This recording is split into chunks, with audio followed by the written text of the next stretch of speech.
اعوذ باللہ من الشیطان الرجیم بسم اللہ الرحمن الرحیم۔ الزکوٰۃ فی الحلی یعنی زیورات میں زکوٰۃ۔ زیورات میں زکوٰۃ دینے کے متعلق دو مذاہب ہے۔ ایک مشہور و معروف مذہب ہے امام ابو حنیفہ رحمۃ اللہ علیہ کا، جس کے نزدیک عورتوں کے زیورات میں زکوٰۃ دینا واجب ہے، اور دوسرا مذہب ہے ائمہ ثلاثہ رحمۃ اللہ علیہ کا، ان کے نزدیک زیور میں زکوٰۃ نہیں ہے۔ نمبر ایک، امام ابو حنیفہ رحمۃ اللہ علیہ کی دلیل حضرت عمر بن شعیب عن ابیہ عن جدہ کی روایت ہے۔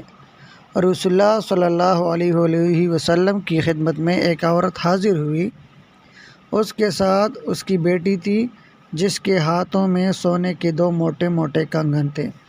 آپ صلی اللہ علیہ وآلہ وسلم نے فرمایا کہ کیا تم اس کی زکوٰۃ دیتی ہو؟ اس عورت نے کہا کہ نہیں اے اللہ کے رسول۔ آپ صلی اللہ علیہ وآلہ وسلم نے فرمایا، تمہیں یہ پسند ہے کہ اللہ تعالیٰ قیامت کے دن تم کو آگ کے دو کنگن پہنائے؟ حوالہ ہے ابو داؤد شریف، جلد نمبر 1، باب الکنز و زکوٰۃ الحلی۔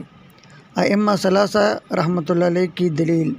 ائمہ ثلاثہ کا مستدل یعنی اس کی دلیل قیاس ہے کہ زیور چونکہ استعمال کی چیز ہے، تو جس طرح استعمال کی دوسری چیزوں پر زکوٰۃ نہیں ہے، اسی طرح اس پر بھی زکوٰۃ واجب نہیں ہے۔ احناف کی طرف سے اس کا جواب یہ ہے کہ قیاس جب نص کے مقابلے میں آ جائے تو نص کو ترجیح دی جائے گی، یعنی قیاس نص کا مقابل نہیں بن سکتا۔ واللہ اعلم۔